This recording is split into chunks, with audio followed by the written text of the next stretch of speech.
Welcome to Rythmia. My name is Gerard. I wanted to take a moment of your time before you get to the center and give you some of my ideas on what it takes to really maximize the investment that you made with us. I know that you could have chosen to go anywhere on your vacation. I feel very honored that you've chosen to come here. And I want to return that favor by giving you something that you probably wouldn't get anywhere else. And in order to give that the best chance of happening, there's a couple tricks that I learned that I do for myself each time I come here, and those tricks help me out a great deal. The one thing that I like to do, and probably the most important thing, is to really understand what you're looking for, and to understand what your intention is, and to understand what your expectation is. Because I found out pretty much from talking to all kinds of people who've been through our programs that the people who are expecting a miracle get one. So the first thing, when a lot of people say, well, don't set your expectations too high, I say get rid of that thought. That set your expectations so high. Expect a miracle. This is a place where they happen. And I mean that. They actually happen here. And what I'm going to tell you about, little tips and tricks, are things that are going to give you the highest chance of having that miracle happen to you. But I know this. I know if in your heart you know it's going to occur, I know that it will. So I'm not going to sit here and tell you about our programs and what clothes to wear and what, to bring a bathing suit. There's a question and answer portion of our website that addresses all that. I'm going to tell you basically how to prepare in here for what's going to happen to you at Rythmia. And what I like to do is this, that some of us, and I would say most of us, have a couple of recurring stories that keep us where we're at. And what they do is they occupy a wheel of thought in our minds. And it's so funny because it's a lot of the same thoughts all the time. And they're based in things that probably aren't the best, or aren't best suited for an environment to create a new awareness. So, like for me, my example would be, I'm constantly worried about my kids, and I'm constantly worried about what they're doing. So in order to give myself the best chance every time I get here for my own miracle, when I come in, the things that I like to temporarily lay down are those things that are recurring thoughts in my mind. Now, of course, you couldn't come to a center and say, okay, for the rest of my life, I'm never going to worry about my kids, because your mind wouldn't buy that. If you're constantly worried about money, you couldn't come to the center and say, okay, for the rest of my life, I'm going to never worry about money again. Now that might be the result when you leave, but your mind wouldn't buy it on the way in. So what I try to do is I try to create RAM space. Space in your thinking, an open space. And that open space I like to fill during your stay with new awarenesses, new miracles. And then when you go, you can decide which ones you want to keep, which ones you want to bring back, and which ones you want to get rid of. But the interesting thing about our subconscious and our psyche is that we have to give it stories it can believe. So the story that's kind of easy for your psyche to believe and for yourself to believe is, yeah, I can probably go 5, 7, 10 days, whatever the portion of time you're here for, without thinking about money, without worrying about money. I've never done it before in my life, but I'm going to do it for these 7 days. Or worrying about my mother, or worrying about my kids, or constantly obsessing over a girlfriend or a boyfriend. And what's so interesting and freeing is that we actually created a labyrinth. So what I like to tell people to do is I say, okay, listen, when you come here, go through the check-in process, get your room, go have your intake and medical analysis, get your aura photo, get your live blood cell analysis, go get something to eat. And then the first thing after that I like to do myself is I walk the labyrinth. And the way that I walk it is a different way, and I designed it for myself here at Rythmia, and people who I've taught it to who've used it have had tremendous results. I mean, tremendous results. I think it's the only way to do it, and that's why we built this labyrinth. And what I like to do is I like to first sit down with my pen and my paper and I say, okay, Jerry, what are the things that I'm constantly thinking about that I'd like to create space over for these next 10 days? And with me, it's generally a business issue. Oh, this, I'm worried about this in business. My mother, my children, and I pick the things that I know in my consciousness are the things that are blocking me from ever going deep, because we created Rythmia as a safe container to go deep in. This is what this is all about. And in order to do that, we gotta put, not get rid of some superficial stuff, but we have to set aside some things during our stay here in order for that to occur. So if I can get 6 things, and if I can only get 5, I hold a blank spot for the 6th, and I'll show you how to do it. But most people have no trouble getting 6. 6 things that they think are distractions to them that take their mind off the ball, whatever the ball is. Sometimes here, the ball is keeping your mind on nothing.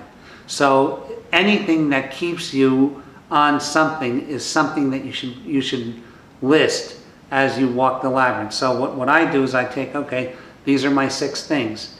And at every corner, I say this. I say, I promise myself, and I give myself permission to go the next X amount of days without worrying about my son in this particular manner.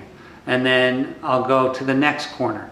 And at every corner, I'll say the exact same thing. And these are the key things.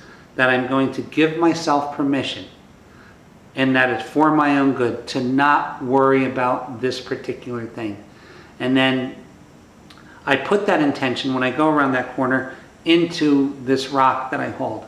And so I go around each corner and I list these 6 things. What first I do is I write them down in my journal, and then I say them at each corner, and I put the energy of that intention into the rock. I say, for the next 5 days, 6 days, 10 days, I'm putting the worry about my son into this rock. And that I know when I go home, I can pick this rock back up and bring that worry back. But for right now, I'm going to put it into this rock. And then I do that at every corner, every single corner. So those 6 things go into that rock. And if I can't get 6, I get 5. And I say I'm putting the intention of something that I worry about that I can't remember right now into this rock. But when I feel it or hear it, I will name it, and it will go into this rock. So that allows you to, because it's really funny how we're so connected to our own fears and our own worries, but yet when you recall them, they're so slippery that they hide in wherever, right? And that's one way of doing it. So if you can get the big things and walk that labyrinth and put those things into that rock every time that you make a turn, put that intention and crystallize it into the rock. This is something you have to feel transferring into the rock. You just can't say words. Words are great, but if they're not accompanied by a corresponding and equal feeling, they really don't have much value. So when you say it, you have to mean it. And this is a beautiful big step for all people.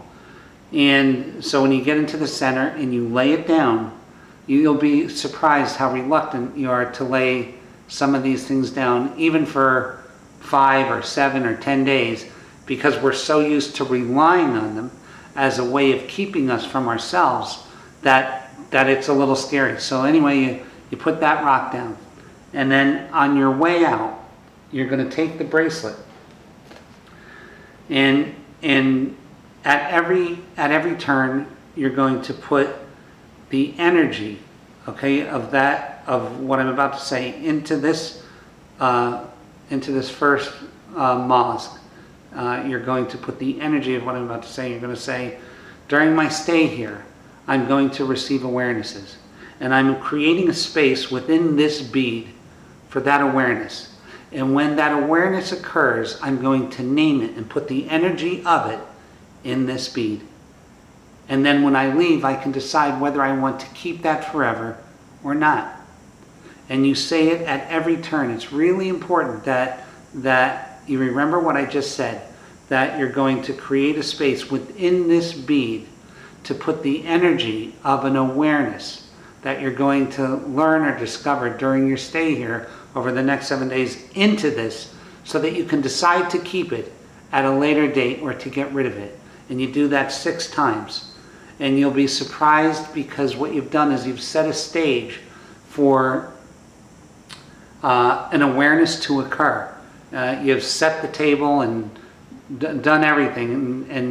And what's amazing is the universe delivers so directly to a corresponding vibration that allows it to occur. It's crazy. And if you do it with your heart and you feel it, and you feel that with every little thing that you do, every step that you take and every feeling, and you don't even want to name what those feelings are, because and this is a key point to this, and what your intention is of coming here. You may come here with the intention of I don't know, finding the love of your life when you get home, like creating yourself and preparing yourself to be able to find the love of your life. But what you get here may be that you find out that you're the love of your life. So it's not, don't name it on the way in, because I can't tell you the amount of times that the thing that I'm looking for doesn't happen, but a greater thing occurs. And one of my favorite sayings is, many gifts come in empty boxes. So like the thing that you were really waiting for to happen that didn't happen is replaced by something greater. But if you start naming these things, like, this is so that I can date Nancy Jensen, this is so I get $2,436,000 from the Central Bank of America, this is so, you name this and you limit your experience to just those things that you talked about, which is not what this is about, because a miracle is everything you've wanted plus more. So and they're so beautiful. I'm gonna start crying, because there's so much that happens here, and it happens every day, and especially if you set yourself up for it. So listen, you can come here and have a great vacation and get wonderful massages, get amazing food, have tremendous yoga, learn a bunch of stuff, get your chakras aligned, and like you're going to have a wonderful trip. But you can also come here and expect and get a miracle. I'm talking to the people that want and expect a miracle. I want you to do this, and if you do, I can assure you that something tremendous is going to happen to you. And so I really wanted to take these couple of minutes and give you my little tricks for that. And then you put these 6 opportunities in here. And then as they occur, because they will, you commit them to that bead. And then you write them in your journal. So it's simple stuff, right? So I had an awareness that I actually need nothing. That for the first time in my life, I see me in my wholeness, and that there's nothing outside of me. Well, that's a real scary thought to a lot of people. So what I want you to do is to put that awareness into that bead, and then I'm going to show you what we're going to do on the way out. So what you're going to do is, over your stay, you're going to have these 6 things, and some people are going to have more, and then you simply use more beads. Some people are going to have less. 2 trips ago when I came down here, I was really optimistic, and I think I was expecting about 9 things to occur, and 1 thing happened, and it was the most amazing thing in my life. 1 awareness. And so anyway, I want you to do that with the bracelet, and you're really going to appreciate it. Then when you leave, you're going to have, on 1 page, you're going to have the 6 things that you temporarily laid down in order to allow space for these other things to happen. And then you're going to look at these number of things, whatever number of things, these new awarenesses, miracles, whatever you want to call them, that have occurred during your stay. And what I want you to do is I want you to walk the labyrinth one more time before you go and make a real decision, because the thing that you temporarily laid down, you may find that it's something you want to get rid of forever. And so what you can do is you can recommit to your walk, to laying down the things that are no longer serving you because of these new things that you've discovered. And when you get to the center, you put down that rock, and then on the way out, you go back to your bracelet, and you take each bead, and you remember what that bead was about. And at every corner, you decide if you want to transfer the energy from that bead into you, so you can have it forever. And so this is the beauty part of this thing. And you'll make a decision at each corner, because we have a spirit, and we have a mind, and we have a subconscious mind, and those three things sort of have to be treated with respect and a certain amount of intellectual respect. So when you say to your mind, which says to your conscious mind, your subconscious mind, that you're going to keep something, all of a sudden it feels like it's been treated properly and allows you to keep it. Okay, this is just the truth, or my discovery of what I find to be the truth. So when you do that and you go through each things, maybe there's some things that you learned, that an awareness you had, that at this point in your life you're not ready to take on. Well, what you can do is you can leave it in the bracelet, and 6 months from now, and you never throw this bracelet away, and 6 months from now you go back to your book, and number 6 was there, and it was that you're finally ready to have this relationship that you dreamed of. Well, you might not have been ready when you left, and you might have known that, and you might have saved this. Well, at any time throughout the course of your life, you can transfer that and claim that bead for yourself. And that's why you keep these forever.